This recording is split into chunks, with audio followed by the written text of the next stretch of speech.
ఇతర ప్రాంతాల నుంచి కూడా చూసాను. వాయిల్పాడు, విజయనగరం జిల్లా వాయిల్పాడు నుంచి కూడా వచ్చారు.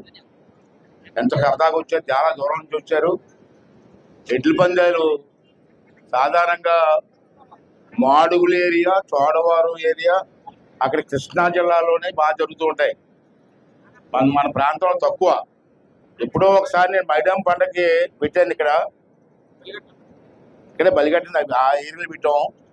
ఇప్పుడు మళ్ళీ పెట్టారు, చాలా సంతోషం. చాలా కష్టం. ఎందుకంటే ఎడ్ల పందాలు కూడా మనం అనుకుంటాం, కానీ ఆ ఎడ్లకి ట్రైనింగ్ ఇవ్వడం, దానికి బలం కోసం తిండి పెట్టడం, ఇవన్నీ చాలా కష్టమైన పని. అయినా పూర్వం వైభవం మళ్ళీ చూసేట్టు ఉంది నాకు. చాలా ఆనందంగా పబ్లిక్ కూడా బ్రహ్మాండంగా వచ్చి సహకరించారు. మరి దూర ప్రాంతం నుంచి వచ్చిన రైతులు కూడా ఆ శుభాకాంక్షలు తెలియజేస్తూ, మరి అమ్మవారి పండగ ఇవాళ మైడం పండగ మనకి. మరి పండగలో రాత్రికి కూడా స్టేజ్ ప్రోగ్రాలు ఉన్నాయి. పండగ ప్రోగ్రామ్స్ ఉన్నాయి కాబట్టి ప్రోగ్రామ్స్ కూడా సక్సెస్ఫుల్గా చేయండి, సరదాగా చేయండి. ఆడవాళ్ళు పిల్లలందరూ వస్తారు ప్రోగ్రామ్స్కి. వాళ్ళకి ఇబ్బంది లేకుండా మనం ఏం చేసినా పర్లేదు.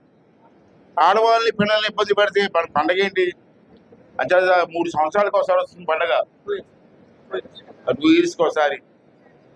మంచి పండగ మనకి, మన ఊరు పండగ. పండగను జయప్రదం చేయవలసిందిగా ప్రతి ఒక్కరిని కూడా కోరుకుంటూ మీద సెలవు తీసుకున్నానండి. థ్యాంక్ యూ అండి.